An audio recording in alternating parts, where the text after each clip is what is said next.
ಹಾಗೇನೆ ನಿಮ್ಮೆಲ್ಲರ ಹೆಮ್ಮೆಯ ಶಂಕರ್ ನಾಗ್ ಅವರ ಒಂದು ಧ್ವನಿ. ಎಲ್ಲರೂ ನಮಸ್ಕಾರ. ಯಾವತ್ತಷ್ಟೇ ಸರ್ಕಾರಿ ಕೆಲಸದಲ್ಲಿ ವಿಶೇಷವಾಗಿ ನನ್ನ ಸಿನಿಮಾದಲ್ಲಿ ಆರಕ್ಷಕರು ಅಂತಂದ್ರೆ ಅವ್ರ ಗೌರವ ಕೊಡಿ, ಕಾಕಿ ಬಟ್ಟೆ ಗೌರವ ಕೊಡಿ. ಕಾಕಿ ಬಟ್ಟೆ ಹಾಕೋನು ಯಾವಾಗಲೂ ಪಬ್ಲಿಕ್ ಸರ್ವೆಂಟ್ ಅಂತ. ಅದು ಯಾರೇ ಹಾಕ್ಲಿ, ಪೊಲೀಸ್ ಅವರಾಗಿರ್ಬೋದು, ನಮ್ಮ ಆಟೋದವರಾಗಿರ್ಬೋದು, ಕಾಕಿ ಬಟ್ಟೆ ತೊಟ್ಟ ಮೇಲೆ ನಿಮ್ಮನ್ನ ಸೇವೆ ಮಾಡ್ತೀವಿ, ಪಬ್ಲಿಕ್ ಸರ್ವೆಂಟ್ ಅಂತ ನಾವೆಲ್ಲರೂ ಕೆಲಸ ಮಾಡ್ತಾ ಇದ್ವಿ. ಆದ್ರಿಂದ ನಮ್ಮ ರಾಜ್ಯ ಸರ್ಕಾರದ ಯಾವುದೇ ಇಲಾಖೆಲಾಗಲಿ ಸಾರ್ವಜನಿಕರು ಅವ್ರ ಜೊತೆ ಮಾತಾಡಬೇಕಾದ್ರೆ ಸ್ವಲ್ಪ ಸಂವಹನ ಚೆನ್ನಾಗಿರಲಿ ಒಬ್ಬರಿಗೊಬ್ಬರು.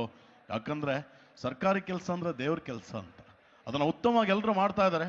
ಸಾರ್ವಜನಿಕರು ಕೂಡ ಅದನ್ನು ಸದುಪಯೋಗ ಪಡಿಸ್ಕೊಳ್ಳಿ ಅಂತ ಹೇಳ್ತಾ, ಶಂಕರಣ್ಣ ನಿಮ್ಮ ಸ್ಮಾರಕ ಎಲ್ಲಿದೆ ಅಂತ ಎಲ್ಲರೂ ಕೇಳ್ತೆ. ಆದ್ರೆ ನಾನು ಹೇಳೋದಿಷ್ಟೇ, ನನ್ನ ಸ್ಮಾರಕ ಎಲ್ಲೂ ಹುಡುಕ್ಬೇಡಿ. ಬೆಂಗಳೂರಾಗಲಿ, ಮೈಸೂರಾಗಲಿ, ಕಾರವಾರ ಆಗಲಿ, ಕುಮಟಾ ಆಗಲಿ, ನನ್ನ ಸ್ಮಾರಕ ಎಲ್ಲೂ ಇಲ್ಲ. ಆ ಸ್ಮಾರಕ ಇರೋ ನೀವು ಆಟೋ ಹತ್ತಬೇಕಾದ್ರೆ ಹಿಂದೆನೋ ಮುಂದೆನೋ ನಾನು ನಗ್ತಾ ಇರ್ತಕ್ಕಂಥ ಒಂದು ಫೋಟೋ ಹಾಕಿರ್ತಾರಲ್ಲ, ಅದಕ್ಕಿಂತ ದೊಡ್ಡ ಸ್ಮಾರಕ ಈ ಶಂಕರ್ ನಾಗ್ಗೆ ಬೇಡ ಅಂತ ಹೇಳ್ತಾ ಅವ್ರ ಮಾತನ್ನ ಮುಕ್ತಾಯ ಮಾಡ್ತಾ ಇದ್ದೀನಿ. ಕನ್ನಡಿಗರ ವಾಣಿ, ಇದು ನಿಮ್ಮ ವಾಣಿ. ಇಂತಹ 10 ಹಲವು ಸುದ್ದಿಗಳಿಗಾಗಿ ಕನ್ನಡಿಗರ ವಾಣಿ ಫೇಸ್ಬುಕ್, ಇನ್ಸ್ಟಾಗ್ರಾಂ, ಯೂಟ್ಯೂಬ್ ಚಾನೆಲ್ ಅನ್ನು ಸಬ್ಸ್ಕ್ರೈಬ್ ಮಾಡಿ.